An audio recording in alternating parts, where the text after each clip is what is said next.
Hi, this guide is going to take you through how you can access your portfolio and how to update it. So here I've got a version of the portfolio, and you can see that it's in Microsoft Word. So this has been created in Word to make it more accessible for students and easier to update. If you don't have Microsoft Office or Microsoft Word on your home PC or device, there's a couple of ways that through John Moores you can get access to this. So for all students we have access to Office 365. So this gives you access to a cloud storage drive where you could store the file, and also a Microsoft Word where you can edit it. Again, you could download this and install it to your home computer. Alternatively, you can go to the off-campus applications website, which you'll have access to through the students website also at John Moores, and you'll be able to log into this with the username and password. And this accesses a PC desktop like you would if you were in the library. So that would give you access to what's known as an M drive here, which is a storage drive within John Moores, and it'll also give you access to use Microsoft Office, things like Word and Excel, etc. So there's a couple of different ways you can access these, and there are links to these in the guidance also. So if I double click to open the document, you can see the portfolio will show up there. Now there's a couple of different things you can do. I can use the bottom right here to zoom in and out of the portfolio to make it a little bit easier to fill in depending on the screen size. And if I scroll up and down, each of the area of the portfolio contains these sections, and by clicking on it, it highlights the whole section. So it's making it really clear and easy to see which sections need filling in. You can then enter your name there, and you can see it's automatically keeping the correct font and the correct styling.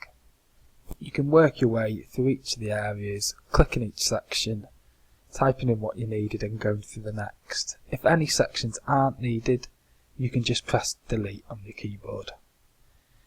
If you've deleted something you want to bring it back, it's very easily done just by clicking the undo button up here, and that returns any changes. And so if you've made several changes and you wanted to get rid of those changes, you can use the undo button up here. You can also use the redo button to redo a change that you may have undone.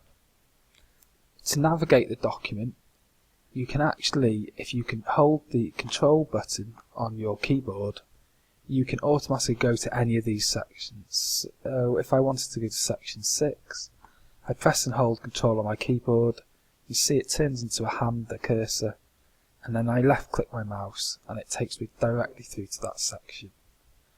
Another way that I can actually navigate this document and get around this a little bit easier is if I click on the View tab, and then you'll see here you've got the navigation pane. So if I check the box on that, on the left hand side this pane comes up, and it does a couple of things. It highlights all the different headings and sections in the document, so that allows me to just click on any of these sections and it jumps directly to that section and heading. It also allows me to view each page individually, and so a quicker way of just scrolling through the complete document to access a particular section. Quite handy when you're going through such a large document. If I view this particular part of the document, you can see that some of these text areas where you need to fill in, they're not just text areas, but there may be drop down boxes where you can choose a from the list of options. If I scroll down a little further, you can also see there's ones such as the date requirement, and by clicking into that, it automatically allows you to select a date, and it populates that with the date, just making it a little bit easier to fill in. Some sections may require you to upload a document or insert an image. We can do that in the usual ways that you actually upload an image. We can use the insert option, insert a picture, and we can also insert PDFs using objects or links.